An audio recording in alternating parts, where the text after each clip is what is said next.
Yo, what's going on, everyone? This is Jonathan Hernandez of the Lakers Legacy Podcast. And today I want to tell you to forget all about Maxi Kleber because the only Max I want to talk about is Olivier-Maxence Prosper. So live long and prosper. How about Olivier-Maxence and Prosper, if you know what I'm saying? All right, so let me cut to the chase. Today's video will be a quick, streamlined breakdown of the Mavericks recently waived former 24th pick in the first round of the 2023 draft, small forward slash power forward Olivier-Maxence Prosper, or Omax for short. Essentially, I'm going to pitch you guys on this wing that I have liked since the 2023 draft and why I think the Lakers should give him a shot and a flyer with their last remaining open two-way spot. I'll get into some stats. I'll get into some tape. I actually chopped up some Omax Prosper tape, some defensive highlights, some of his explosive feats of athleticism. So make sure to stay till the end of this video for that. And I'll overall just get into his general player profile. And again, give you my elevator pitch of why I think it is a worthwhile prospect for the Lakers to kick the rocks on an Omax Prosper flyer. But first, if I could please ask you guys to like this video, comment down below, and most importantly, please hit subscribe on this channel. I would greatly appreciate it. Also, apparently there is this new hype button that YouTube has. If you mash that button, it helps increase exposure and visibility to my videos. So also click the mash button as well, mashed potatoes. Furthermore, if you would like to help me out in any small way financially, please consider using any of the links in the description box below: Patreon, Buy Me a Coffee, Venmo, or if you would actually like something in return, also consider becoming a Lakers Legacy YouTube channel member, where you guys will get exclusive perks and exclusive videos each month. And yeah, thank you guys for all of your support. All right, with that said, let's get into Omax Prosper's player profile and his game. Again, we will get to his tape in just a second. Omax Prosper is 23 years old. He is 6'8" in height. He has a nice 7'1" wingspan. At the combine, he had a ridiculous max vertical of 41 inches. Again, he is the former 24th pick of the 2023 NBA draft. This is infamously the Jalen Hood-Schifino, Maxwell Lewis draft. So far in his career, Omax Prosper has primarily played the small forward, power forward position, although the Dallas Mavericks actually also used him at the backup five spot last year when Anthony Davis, Daniel Gafford, and Derek Lively were all injured at some point or another. Prosper spent his last 2 seasons in college playing for Marquette, and his NBA career stats, I almost don't want to read them out to you because it's almost quite pointless because he didn't get enough minutes, he didn't get enough reps, but in his NBA career, Maxence Prosper has averaged 3.5 points, 2.2 rebounds, 0.8 assists, 0.5 steals on a pretty poor 40% from the field and an even poorer 26% from 3 on low volume. Now, his last season with Marquette, he averaged 12 points, 5 rebounds, about a steal a game, actually showed some improvement with his three-point shot, knocking down 1.1 threes a game on 35-ish% three-point shooting, which is what helped his draft stock rise a bit. And also during the 2023 NBA Draft Combine, Maxence Prosper had a particularly phenomenal scrimmage game against some of the other prospects in his draft class, which is what undeniably helped his draft stock rise. So before we get into my pitch for Maxence Prosper and his game, I just want to heavily caveat things again by saying I am not advocating for this player to start. I am not even saying that he is a phenomenally good player and that I think he's going to become a 3-and-D all-star. Usually when I post this stuff on X, I need to remember that X is not a real place. The internet is not a real place, because immediately, the moment I advocated for Omax Prosper, everybody started piling into my replies saying, this dude's trash, he sucks, I watched him play with the Mavs, he's terrible. And to that, I'd say, yes, that may be the case. At the same time, this dude is still only 23 years old, and at the end of the day, you can't teach 6'8" with a 7'1" wingspan alongside a 41-inch vertical, okay? Those are the things I'm focusing on, not everything that he hasn't done so far in his career. And as we all know, progression is not linear. Sometimes it takes dudes far longer than others to find their rhythm, find their role. Case in point, Trevor Ariza. Just look at his first 3 or 4 years in the league. He was doing even less than Maxence Prosper was during his first 3 years with the Orlando Magic and the New York Knicks before getting traded to the Los Angeles Lakers. Now, I'm not saying that Maxence Prosper is going to become the next Trevor Ariza. I'm just using that as an example or an example of not giving up on players too soon. And at the end of the day, again, I'm advocating for Maxence Prosper to be put on a two-way deal and maybe even play for the South Bay Lakers. At that point, it's a no-lose situation. If you guys have better two-way prospects that you want for that last spot over Maxence Prosper, sure, I can get on board with that. This video is just all about why I personally think that Maxence Prosper, at the very least, is worth a look and worth a flyer. If he's still not showing progress with the South Bay Lakers in the G League, then yeah, cut him, give his two-way spot to another player. So in the internet age, when every prospect can be boiled down to either the next Hall of Fame All-Star or the worst player on the planet, there's always an in-between. And that's where we land with Omax Prosper, even though he is an extremely raw young prospect who hasn't yet lived up to his first round pick expectations. Also, one additional caveat, because I think some people who land on my Twitter/X page whenever I advocate for some of these players, they just think that I'm drawn to the shiny, new, flashy, available player and that I just mindlessly retweet them and say, the Lakers should sign this guy. No, guys, if I'm advocating for a player, trust me when I say I have done my homework on that player. And so when it comes to Olivier-Maxence Prosper, during the 2023 NBA draft cycle, if you were listening to my podcast at that time, I made specific episodes advocating for Olivier-Maxence Prosper. I'll pull up an image here from June 14th, 2023. The episode is entitled Fast Forwards, and I focused on wings and 3-and-D forwards in that draft class. I talked about guys like Gigi Jackson, Leonard Miller, but most importantly, Olivier-Maxence Prosper. So I have been in on this guy since the 2023 draft. Now, has he shown the promise and progress that I thought he would when I advocated for the Lakers even drafting him at number 17 over JHS? No, he hasn't. But just know that I'm coming from a place of actually having done a little bit of homework on Maxence Prosper's game and actually scouting him at Marquette.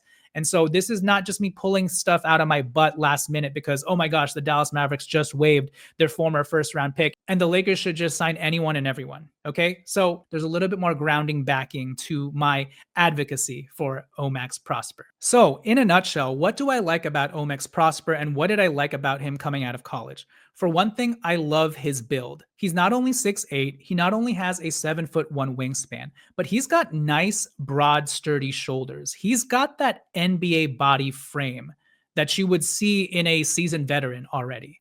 I just like his length, I like his toolsiness, but on top of it, and I've mentioned it multiple times at this point, the 41-inch vertical, his ability to explode off the floor with such speed and burst. He's also a very quick player who can do a little bit with the ball, especially in transition. So he's not entirely inept at putting the ball on the floor, handling the ball. He can take it coast to coast. He can grab a rebound. And as you'll see in some of the clips, he's very dynamic in transition. And I can boil my Omax Prosper hype to two things: his length and toolsiness and his explosiveness. Yes, he can't currently shoot three-point shots at a very consistent level or even at an adequate level, but I just see defensive potential. I see physical clay that the Lakers can mold. And I understand that Mavericks fans who have watched him day in, day out, they will tell you that he has slow processing speed. He's a lot more histrionics and moving his arms and legs than he is a fundamentally sound defender. And if you watch him play, he does look a little bit like a gangly giraffe out there, even on the defensive end. It's clear that he needs to work on his technique and being a lot more solid. So I understand that he hasn't shown much progress and that he still looks very raw on both ends of the floor and a little manic at times, even defensively. But when I see 6'8" with a 7'1" wingspan, with the type of mobility that he has and the type of explosiveness that he has, I can't help but wonder whether in the right situation, under the right guidance, with a little bit more progressive steps in his development, whether the Lakers can't turn him into a serviceable defender. Again, we've seen it happen with Trevor Ariza. And actually, when he was coming out of college, one of the comps that I had for Omax Prosper was like a younger, more raw version of Dorian Finney-Smith, a more athletic version of Dorian Finney-Smith. I really saw that potential in him. Again, he hasn't lived up to any of that, even when he's gotten chances with the Mavericks, but I still think there's something there in the right situation and context. And so before we get into some of his tape, and we're going to look at some defensive tape as well as some of his feats of athleticism, let's quickly look at what he's done with the Mavericks the last 2 seasons. All right, so last year, even in spite of the fact that he only averaged like 3.9 points and his career points average is 3.5 points, that does not mean that Omax Prosper didn't do anything or that he didn't have any standout good games with the Mavericks. So here I have his game log from the 2024-25 season of some of his best games. Again, he didn't get very much time. He didn't play in every game, but let's take a look at what Omax Prosper has done. Against the Washington Wizards in January, in an actual win, Omax Prosper dropped 20 points on 7 of 11 from the field. He hit 2 threes, 5 rebounds, 1 assist. And so at least he has one 20-point game to his name, which is something that I can't say for Jalen Hood-Schifino. To this day, Jalen Hood-Schifino's best game with the Lakers was a 10-point game. So that's another reason why when I see Mavs fans piling into my replies talking about Omax Prosper is trash, you don't want him, just drop it, my typical retort back to them is the fact that I have had to watch JHS play for 2 years. So I know what inept looks like. I know what no potential looks like. And JHS was 6'5" and inathletic. So Omax Prosper, 6'8" with a 41-inch vertical. Yeah, I'll take my chances on that guy. And I'll take my chances on a guy who has actually scored 20 points in an NBA game, which Omax Prosper did last year. He also had a 16-point game on 6 of 10 from the field with 4 rebounds, 1 assist, and 1 steal against the Sacramento Kings in a game that the Mavericks barely lost in overtime.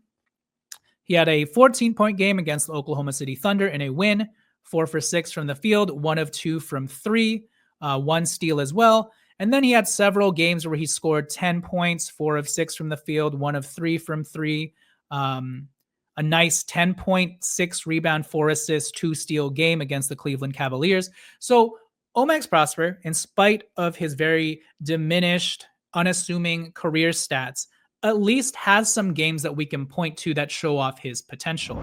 Now, if we look at some of his best games from his rookie season, you'll see much of the same as well. He had a 20.6 rebound, 2 assists, 1 steal game where he hit 6 of 13 from the field, 1 of 4 from 3 against the Houston Rockets. He also had a 16.6 rebound, 1 assist, 2 steal, 1 block game against the Detroit Pistons. A 15.8 rebound, 1 assist game where he hit 2 threes against the Oklahoma City Thunder. And then an 11.4 rebound, 2 assists, 1 block game where he hit 3 of 6 from 3 against the Memphis Grizzlies.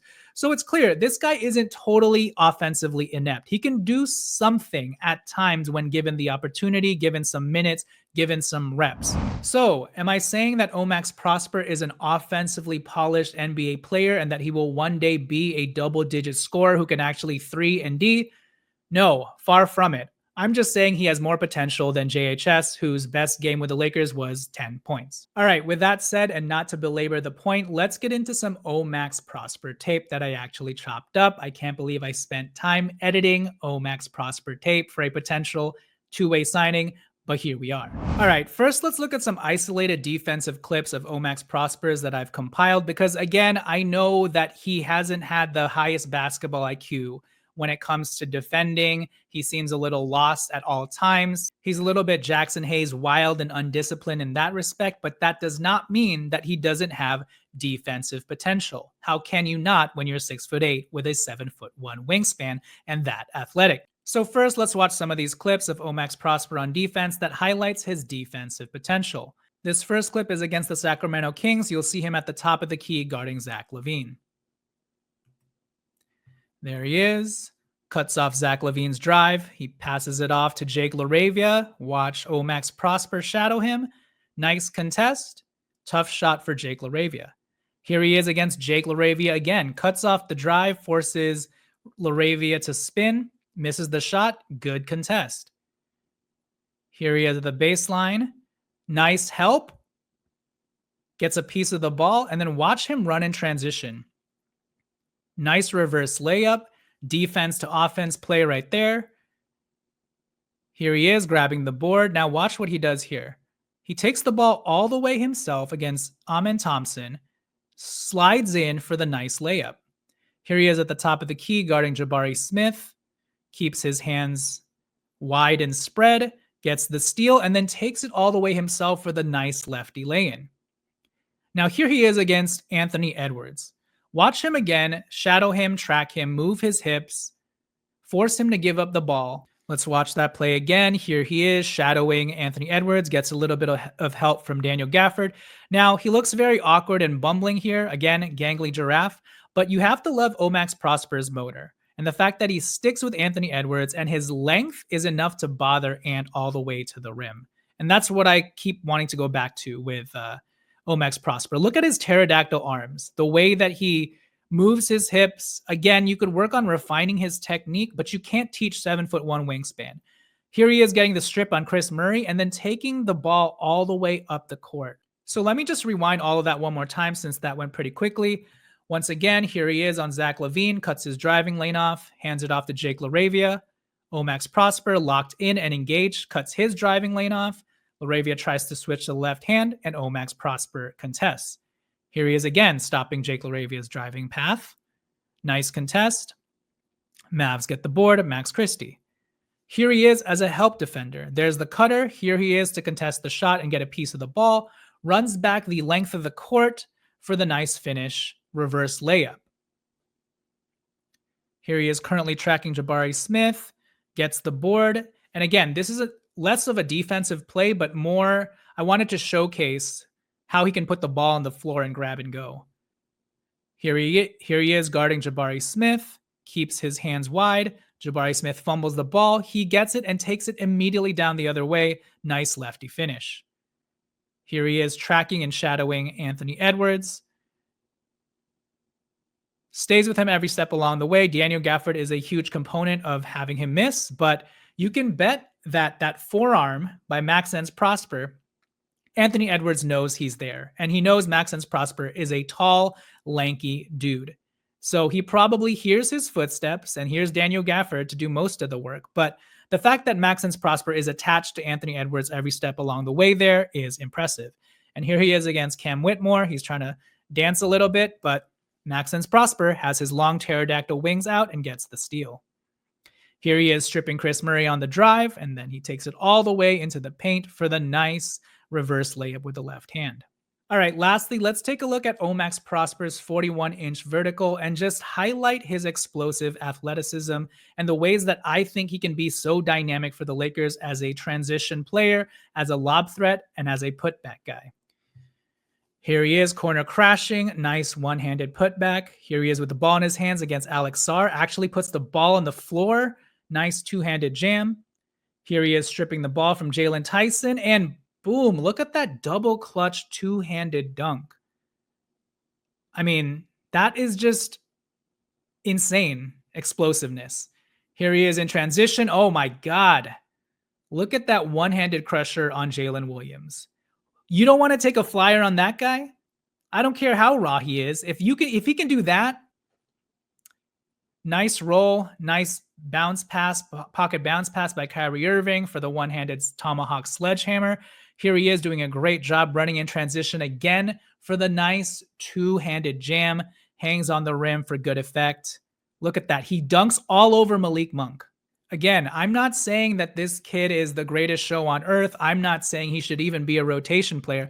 I'm saying whenever you have a guy with this size, with this length, who's this explosive and dynamic, he can detonate at the rim, has that type of force, and can dunk over dudes, even against contact, you've got to take a flyer on those types of guys just to see if you can sort of harness and hone all of that. You know, the fact that he can dunk on Jalen Williams and the fact that he's undeterred and unafraid of, you know, defenders camped out in the paint, and that he can rise over guys, rise on top of them. Pause. Yeah. Give me this type of physical moldable clay to work with. All right, so there's my pitch for Olivier-Maxence Prosper. The Lakers once again have an open two-way spot, and I wouldn't mind at all if they gave it to Omax Prosper. But what do you guys think about this athletic freak of a wing who still needs some work on the 3 and the D part? Definitely not a finished product, very raw, very gangly, very awkward and bumbling. But from what we've seen and some of the flashes that he showed on both ends of the court, particularly in some blow-up situations on the defensive end, and in transition, there's a lot more to work with here than I think fans are giving him credit for, or giving me credit for as well. So what do you guys think about Omax Prosper? Do you guys have another two-way player in mind that you would rather the Lakers give that spot to? Or are you down to live long and Omax Prosper? Let me know in the comments below, and don't forget to like this video, mash that hype button, and most importantly, please hit subscribe. Patreon, buy me a coffee, Venmo, become a member on the channel, all those things in the description box below. Thank you guys for watching. Please continue to do so. This has been Jonathan Hernandez of the Lakers Legacy Podcast, and I will catch you guys next time. Peace.